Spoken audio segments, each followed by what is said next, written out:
Olá pessoal, tudo bem? Essa é a nossa aula sobre iluminismo. Você já deve ter ouvido falar de iluminismo. Você já se sentiu iluminado? O que será que significa a palavra iluminismo? Provavelmente você já deve ter ouvido também falar de século das luzes. O que significa isso? Século das luzes. Será que iluminismo é uma forma de pensar diferente? Neste módulo, nós vamos estudar um pouquinho sobre iluminismo.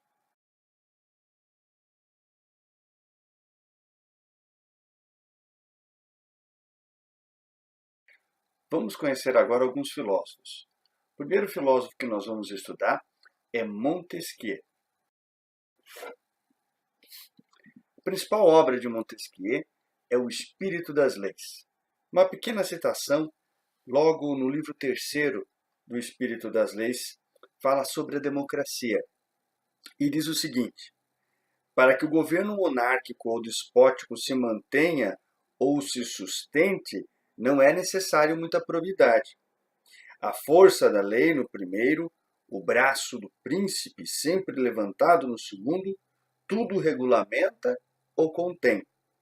Mas num Estado popular é preciso uma força a mais, a virtude. E qual é a grande contribuição de Montesquieu para os dias atuais? Você já ouviu falar dos três poderes? Poder legislativo, poder executivo, poder judiciário?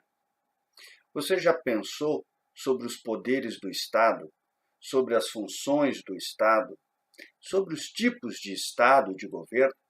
Montesquieu refletiu sobre tudo isso em pleno século XVIII. Daí a grande contribuição de Montesquieu.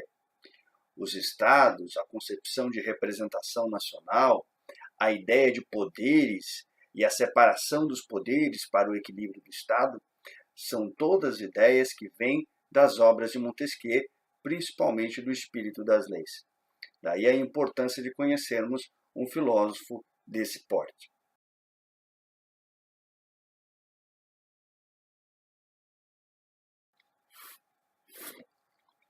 Rousseau é considerado o liberal herege. Por que chamam Rousseau de liberal herege? Primeiramente porque Rousseau vai discutir o contrato social e vai contrariar as concepções tanto de Hobbes quanto de Locke. Recapitulando, Hobbes acreditava que a origem da sociedade se deu porque a sociedade de natureza era muito violenta, ou seja, num ambiente onde todos os humanos tinham total liberdade ou liberdade natural para fazer tudo o que queriam, havia um colapso, uma anarquia, uma guerra de todos contra todos. Já John Locke, também inglês, defendia uma outra ideia. Ele acreditava que o estado de natureza era harmônico, porque os seres humanos conseguiam viver de maneira comunitária sem necessariamente a existência do Estado. Com o passar do tempo e a evolução da comunidade, eles acabaram criando as leis e criando o Estado para garantir aquela harmonia original. Já Rousseau não acredita nem que o Estado é fruto de uma condição extremamente violenta da natureza, e nem mesmo que o Estado era para a perpetuação da harmonia. Pelo contrário, Rousseau acredita que a invenção do Estado veio na defesa da propriedade privada. Então eu vou ler para vocês um pequeno trechinho da obra do Contrato Social, de Jean-Jacques Rousseau. É o início do chamado segundo livro, no capítulo 1º. Ele diz o seguinte: a primeira e a mais importante consequência decorrente dos princípios até aqui estabelecidos é que só a vontade geral pode dirigir as forças do Estado de acordo com a finalidade de sua instituição, que é o bem comum. Por quê? Se a oposição dos interesses particulares tornou necessário o estabelecimento das sociedades, foi o acordo desses mesmos interesses que a possibilitou. Bom, Rousseau vai ser o grande teórico da democracia. Ele é chamado liberal herege, portanto é considerado liberal, porque está dentro do escopo do liberalismo. Por outro lado, ele vai ser um grande crítico da propriedade privada e dos estados autoritários. E vai atuar na defesa de uma soberania que seja do povo, ou seja, da vontade geral. Ele vai usar várias vezes durante a sua obra a ideia de vontade geral. Essa noção de vontade geral vai permear, inclusive, as próprias monarquias que serão subsequentes à Revolução Francesa. Rousseau vai ser muito lido, muito discutido, muito combatido e vai influenciar principalmente o surgimento de novas teorias políticas no final do século XVIII e no início do século XIX.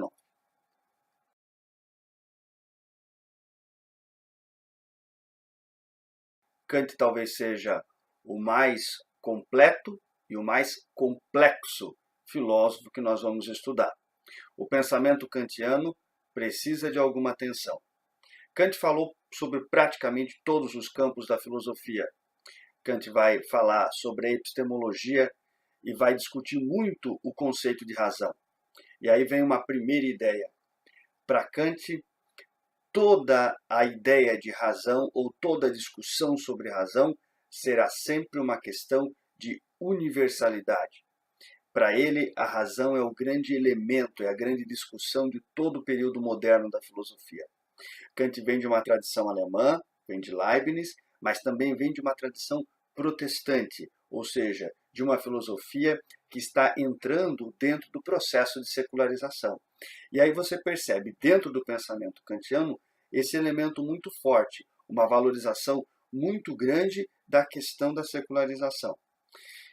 E aí uma outra ideia, né? Kant tem um projeto filosófico. O que é o projeto filosófico kantiano? Primeira discussão que ele vai fazer, que é a discussão da epistemologia. O que se pode conhecer? Será que eu posso conhecer tudo? Será que é possível descobrir tudo através da razão? Será que o nosso conhecimento e a nossa capacidade cognitiva conseguem entender de fato o que é o objeto? E aí vem uma segunda questão.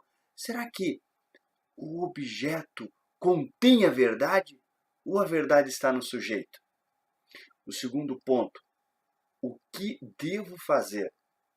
E aí vem um elemento fundamental, que é a ética. Kant vai ser um grande influenciador da ética contemporânea, principalmente dos elementos modernos da moral e dos elementos de uma moral secularizada. Terceiro ponto, terceiro paradigma do projeto filosófico kantiano. O que devo esperar?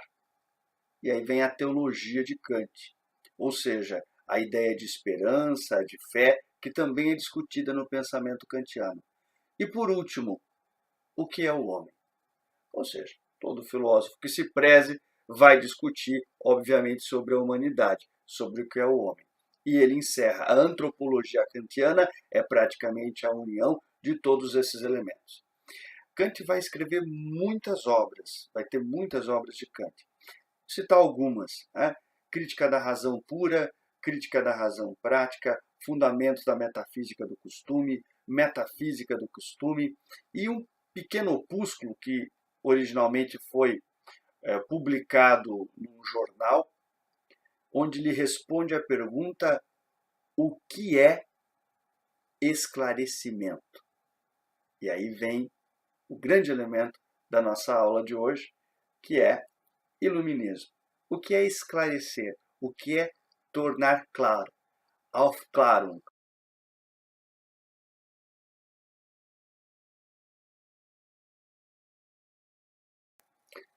Vamos conhecer um pouquinho do pensamento kantiano? Eu vou focar na questão da ética, ou seja, na pergunta: o que devo fazer?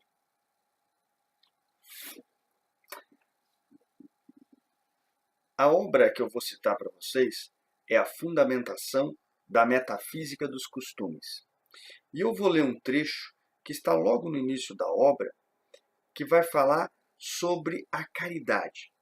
Diz assim: Ser caritativo, ou seja, ser um sujeito caridoso, fazer caridade, quando se pode fazer, é um dever. E há, além disso, muitas almas de disposição tão compassiva que, mesmo sem nenhum outro motivo de vaidade ou interesse, acham íntimo prazer em espalhar alegria à sua volta e se podem alegrar com o contentamento dos outros enquanto é uma obra sua. Ou seja, ele está falando, olha, fazer caridade pode ser uma coisa muito legal. E mesmo que não seja por interesse, mesmo que não seja por pura vaidade, para mostrar para os outros que está fazendo caridade, mesmo que seja só por puro prazer. Ou seja, fazer caridade, podendo fazer caridade, é obrigação. E aí ele vai dizer o seguinte: eu afirmo, porém, que neste caso uma tal ação, a ação de fazer caridade, por conforme ao dever, por mais amável que ela seja, não tem, contudo, nenhum verdadeiro valor moral, mas vai emparelhar com outras inclinações. Quer dizer, o sujeito que faz caridade, podendo fazer caridade, isso aí vai emparelhar com o sujeito que gosta de andar de bicicleta, podendo andar de bicicleta. Ou ele gosta de jogar bola, podendo jogar bola. Ou ele gosta de fazer comida. Né? Vamos pegar o exemplo de fazer comida. Uma pessoa que goste de fazer comida, independente se tem visita ou não tem visita, independente se ela quer agradar ou não quer agradar as pessoas que estão na sua casa, ela vai fazer boa comida se ela sabe fazer comida, se ela gosta de fazer comida. Então, uma pessoa que pode fazer caridade e que gosta de fazer caridade está fazendo conforme o dever, portanto, não tem valor moral. O que tem valor moral na concepção de Kant? Aquilo que vai além disso, ou seja, alguém que não pode fazer e faz. Aí nós temos uma questão de valor moral. A moral kantiana é baseada na ideia do tu deves, na ideia do dever. A ideia de que eu devo fazer as coisas simplesmente porque aquilo é o correto a ser feito, não porque eu vou ganhar algo em troca. Kant, portanto, é um grande crítico da moral de Aristóteles. Aristóteles, um dos primeiros filósofos que nós estudamos esse ano. Aristóteles dizia que toda ação visa uma finalidade e que toda finalidade humana é, portanto, a felicidade. Portanto, se eu faço algo bom, eu faço porque eu quero ser feliz e porque aquilo vai me encaminhar à felicidade. Se fosse Aristóteles nesse caso, Aristóteles ia dizer o seguinte: o sujeito que faz a caridade, ele faz a caridade porque ele acredita que vai ser mais feliz fazendo caridade. Ou seja, isso é uma moral teleológica, porque é boa. Aristóteles vai dizer, é bom, se tende à felicidade, é algo bom. Kant vai dizer, a felicidade não depende da tua ação moral. A felicidade é outra coisa e compreender a felicidade é um outro problema. Fazer a coisa correta é uma questão de razão, de racionalidade. Se eu sei o que é o correto a fazer, por que eu faria o errado? Se a razão me torna mais humano, ou seja, a finalidade da ação não é mais a felicidade, mas é a própria humanidade. É o ser humano em si a finalidade de toda ação humana. Portanto, a ética deixa de ser uma ética teleológica, ou seja, uma ética cuja finalidade não é mais ela mesma. Na concepção kantiana, a ética é ela mesma. A ética passa a ser exatamente uma compreensão de que o ser humano deve buscar fazer a coisa da maneira correta porque ele sabe o certo e o errado. Se ele sabe o que é certo, não tem por que fazer o errado. Se ele vai fazer o errado, é porque ele busca uma outra finalidade que não seja o próprio ser humano. Aí é um ponto muito importante, porque a ética secular vai ser uma ética que não vai mais ter um propósito religioso. Ou seja, eu não vou mais fazer algo para ir para o céu ou para não ser punido por Deus ou para não ir para o inferno. Eu vou fazer uma determinada ação correta porque aquilo é o correto, porque eu sou um sujeito racional, porque eu consigo identificar o que é certo e o que é errado. Por isso eu vou fazer o que é o correto. E aí vem a máxima da moral kantiana, que ele chama de imperativo categórico. O que diz um imperativo categórico? Age de tal maneira que a tua ação possa se tornar uma lei universal. Lembra da ideia de que a razão é algum tipo de universalidade? Pois então, a tua ação tem que ser encarada como uma norma moral válida para todos. Portanto, se eu jogo um papel de bala no chão, eu estou autorizando todas as pessoas a jogar um papel de bala no chão. Se eu posso matar alguém, eu estou autorizando todas as pessoas a matarem alguém. Toda ação moral é, portanto, universal. Essa compreensão é base para a ideia de isonomia, que é válida em toda a legislação, em todo o Estado contemporâneo. Ou seja, não existe ser humano acima de outro, estamos todos no mesmo patamar. Se estamos todos no mesmo patamar, o que eu faço autoriza todos a fazer. Portanto, é preferível que eu escolha boas ações, porque assim eu posso universalizar boas ações. Do contrário, eu estaria universalizando más ações. É o que a gente chama também de princípio da pia suja. Não sei como é na sua casa, mas quando você chega em casa, por exemplo, e vê aquela pia limpinha, tudo muito bem cuidado, tudo muito bem organizado. E aí você vai tomar um copo de água. Bom, se você é uma pessoa educada e pensa como Kant, você vai tomar um copo de água, vai lavar o copo e vai guardar para manter a pia limpa. Agora imagine o seguinte, você chega na sua casa e nem acha copo na prateleira, está tudo na pia, está tudo sujo. E aí você pega um copo, toma água, e aí você pode pensar o seguinte, o que eu vou fazer? Quer mais um copo para essa pilha toda?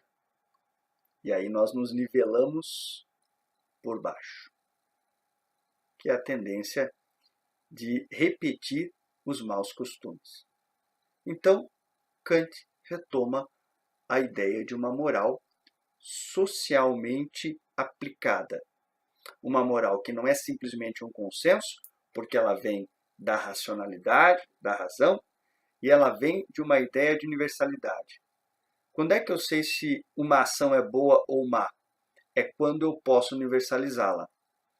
Se eu puder universalizar essa ação, e se essa ação não causar qualquer dano à humanidade, a ação é boa.